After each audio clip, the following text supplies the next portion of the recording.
Okay, we're going to do straight leg raise, which is a neurodynamic test, and as we're introducing the concept to you at this point in time, the test is to differentiate out or support a hypothesis that there's a disc lesion.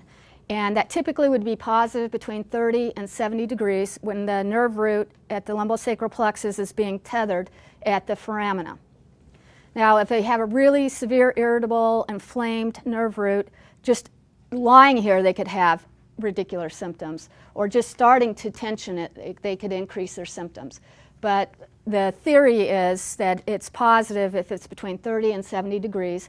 And the limitation usually of the straight leg raise is hamstrings, which should be in any tension, like a muscle infill, and should be in the area of provocation of symptoms in the hamstrings, like a muscle pull.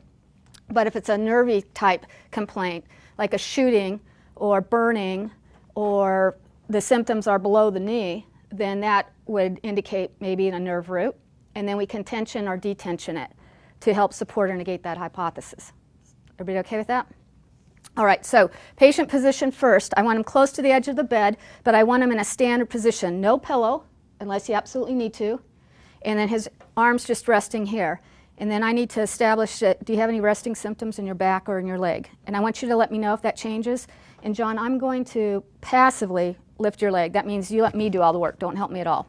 And then you let me know if anything changes as far as producing any kind of symptoms in your back or in your leg, or the other leg, for that matter. So just resting symptoms, none? None. Okay. And so I want to get his leg and hip in a neutral position here. And I'm going to use good body mechanics, meaning I'm going to use my legs. Okay.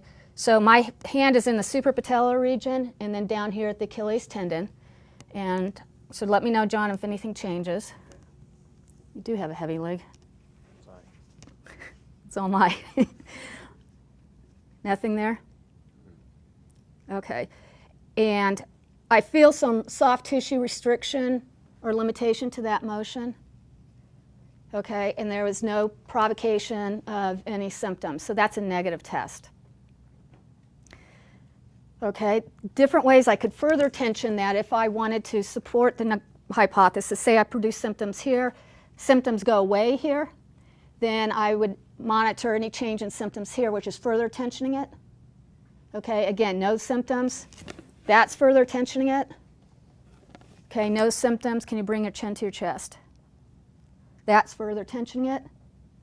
Those are all ways, thanks, that you could further tension the nervous system to support or negate your hypothesis that the nerve's involved in the signs and symptoms.